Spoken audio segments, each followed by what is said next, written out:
Good day, everybody. Hope you're good. Welcome to Heal Generation with Miss Malefani. My name is Tebelo Lindwe Malefani, and welcome to our second episode. Today, I would like for us to dive more into where we left off last week in the previous video, whereby we were talking about how us being socialized to certain patterns and certain traits has led us into the people that we are today. If there's one thing that I've also realized is that there's a pattern to each and everything that has shaped us into the people that we are. There is a link from what you were socialized into, to what was said to you, to the thoughts that you tell yourself about yourself, and also to the behaviors or who you turn out to be at the end of the day. So those are actually the four processes that I would like us to go into and try to discuss and see how we can change each and everything that has been placed on us as children growing up and making us into the people that we are today, to get back to the plan of God and that which was intended for us to be at the end of the day. So without wasting any more time, in today's video we are talking about the words that were said to us growing up, within our environments, within our families, within each and every aspect of our lives whereby we were based in. You find that there are words that have been spoken to us, and by words I mean negative words that try to diminish our character, that try to shame us, that try to place us in a position of negativity. That does not lift us and make us better people, but actually diminish our character and make us into people that God has not intended for us to be at the end of the day, simply by what the next person has said to you. It can be from your parents, it can be from your guardians, it can be from anybody that you trust that has played a role in your life, even the teachers. I don't think we understand as the grown-ups within the societies the role that we play in raising children, in giving them the confidence that they need and the self-esteem that they need at the end of the day, because whatever it is that you say is actually planted into a child's mind and they end up believing that, and in them believing that, it means that they end up behaving in a certain way. And then it's only later on that you get surprised as a parent, as a teacher, as to why is this child behaving in this way, not realizing that you have actually planted that seed in them. So today I think it's more important for us to be aware, and I would like to bring this on to us to give us an important insight, which is to say any vile, hurtful, shameful word that has been spoken to you has nothing to do with you and everything to do with the person who was saying it to you. And this I say because most words you find that they're spoken out of anger.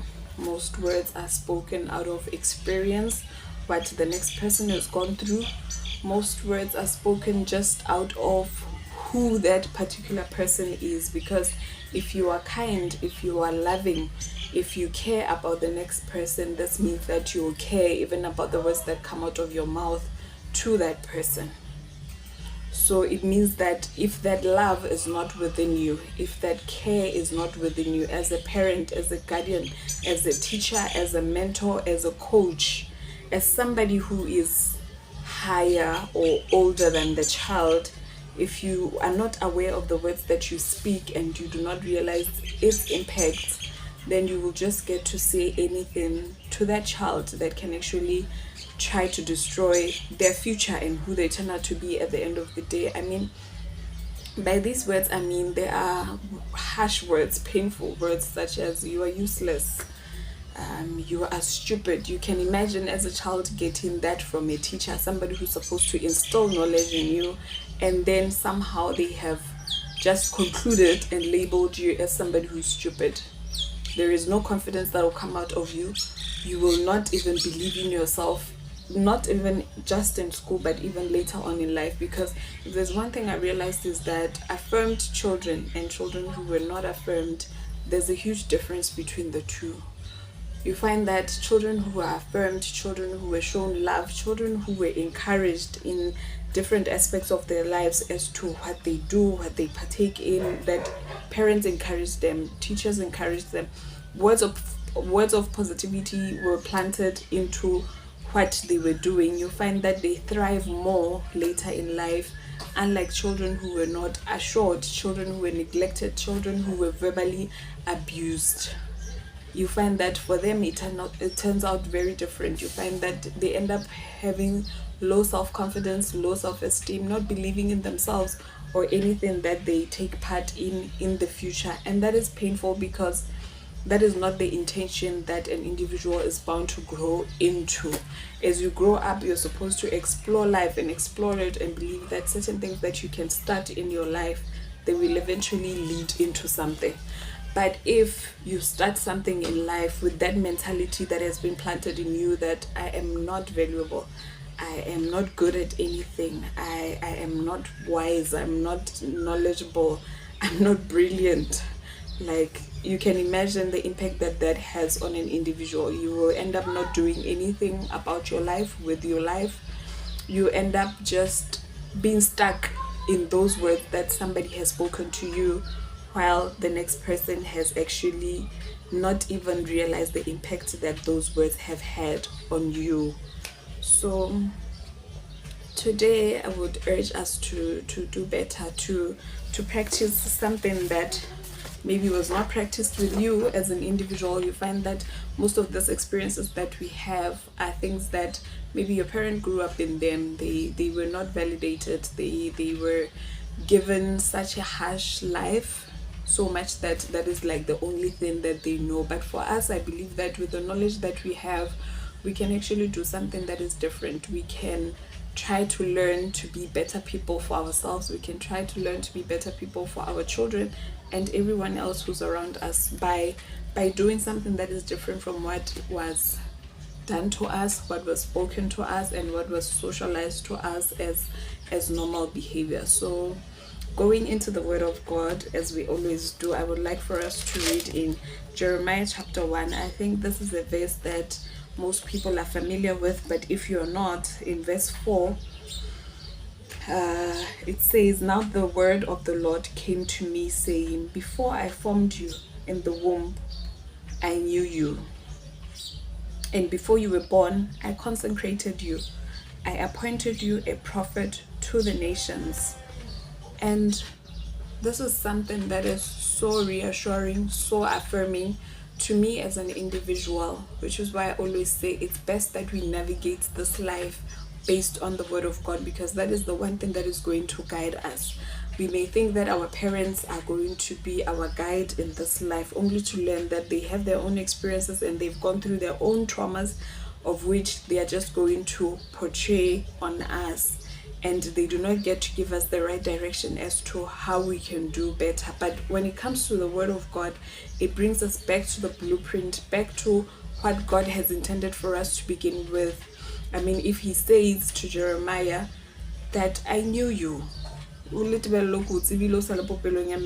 before you were in your mother's womb, I knew you. I ordained you. I consecrated you. I made you a prophet among nations. This means that you are known by God, and I believe that he is the only one who can actually define you. He's the only one who can tell you who you are, which is something that I always say, that in order for us to know our purpose, in order for us to get back to that which God has intended for us, it's very important that we align ourselves with the word of God. It's very important for us to know God and have that relationship with him, because he's the one who created us. And I always make an example of gadgets and everything that we buy. It could be a phone, it could be a TV. You find that it comes with a manual, and that manual will actually give you instructions as to how to use this, how to use that, how to use that. And you find that you can only use maybe a few of those apps or whatever is installed in that phone, simply because you don't give yourself time to actually go through the manual. This means that you are limited in the knowledge of that phone that you're using. You are limited in the knowledge of that TV that you're using. You can only use it as far as what you have just fiddled with, because you have not taken the time to get to the manual and try to figure it out as to what it is that it's supposed to do at the end of the day. It's full functionality. Also, when it comes to us as well as human beings, I always say get back to God, because He's the one who knows your full functionality. He's the one who knows what He has called you to. When He said, let us create man in our own image, it means that at the end of the day, we are called to be in the image of God. And that means that you cannot be in the image of your mother, you cannot be in the image of your circumstances, you cannot be in the image of your environment. Hence, we should not conform to the standards of this world, but be transformed by the renewing of our minds. The renewing of our minds is us getting back to that which God has actually called us to. So, in order for us to not fiddle with each other, in order for us to not just trust that which our parents, our peers, our mentors, our coaches, our teachers, to not just trust or base our lives on what they say as our blueprint, as our manual for life, we need to get back to the Word of God and try to figure out what is it that God says about us. Psalms 139, it's one verse that I have just come to love, and I always say if you love something, make sure that you read the whole chapter. So because of time, we won't read like the whole chapter, but we'll start with verse 13, which says, for you formed my inward parts, you knitted me together in my mother's womb. I praise you, for I am fearfully and wonderfully made. Wonderful are your works, my soul knows it very well. Beautifully and wonderfully made. God is the one who knitted us together, who made us who we are. So this means that whatever words that can be spoken to you, no matter how much painful they can be to us, but we should never take them to heart, but rather trust that this person can only have an opinion about me based on however it is that they see me, or whatever their experiences may be and whatever they have gone through, but never take it to heart to a point that they end up defining you, because it is God who has knitted you together in your mother's womb. It is God who knows you very well as to who you are, who you are called to be, and who you are meant to be at the end of the day. So in closing, may we know that it is only God who can define us, not our circumstances, not the patterns of this world, not our environments, not even our parents can actually define who we are, because when we speak of parents, we speak of people who are only knowledgeable to a certain extent. I always say that this pedestal that we have always placed them at, maybe just lower it enough to give God His place, and to give them the grace that they need, in not putting so much pressure on them in thinking that they know everything, while they also need help in figuring out this parenting thing. So from me to you, this is it. This is it. May we dwell more on what is true. May we dwell more on what is true. May we realize that God has called us and has known us from the day that we were not even born. I mean, the word of us, there's something very powerful that I heard from Sarah Jakes in her recent sermon, whereby she said, the word of you was spoken even before the breath of you. And those are the words that I would like to leave with you today, to say that the word of you was spoken even before the breath of you. And that means that whatever you may encounter in life, whatever words may be spoken to you that try to destroy the character of God in you, that try to diminish you, that try to make you feel less than and less valuable, know that they do not matter.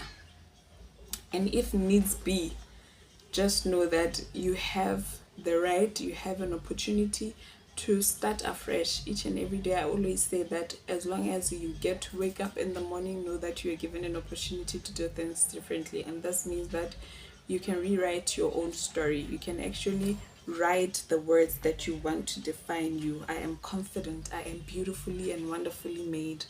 I am a head and I'm not a tail. You understand? Such words are the words that are supposed to to be the ones that guide and hold your life together, not what the next person says, because they have a very limited knowledge as to who you are. They're only fiddling you, and only God knows who you are. And may we also, in conclusion, be kind to ourselves and knowledgeable enough about ourselves to a point that we don't even curse ourselves as well, because you find that with everything that has been spoken to you, that you have started to take to heart, you have started to believe, you find that you believe those words. You end up believing those words to a point that you even define yourself by those words, which is wrong. To actually think that I'm unlucky in life, there's nothing in my life that is going to go right, simply because of what other people have said, even if it's not based on what other people have said. But when push comes to shove, when life actually puts you in your corner, you end up cursing yourself, you end up saying negative words about yourself. That is wrong, because whatever you say, the power of life and death lies on the tongue. That means that whatever you say, you end up believing, and that will be the result of your life at the end of the day. So be kind even to yourself, be gentle with yourself, to know that I may be going through this, but it does not define who I am. It does not mean that I'm unlucky in life. It does not mean that I do not deserve good things in life simply because there's a process that I'm going through that is painful. So from me to you, may we get the healing that we need, and may we eventually be the healed generation that God has intended for us to be. Lesale hantle, and goodbye.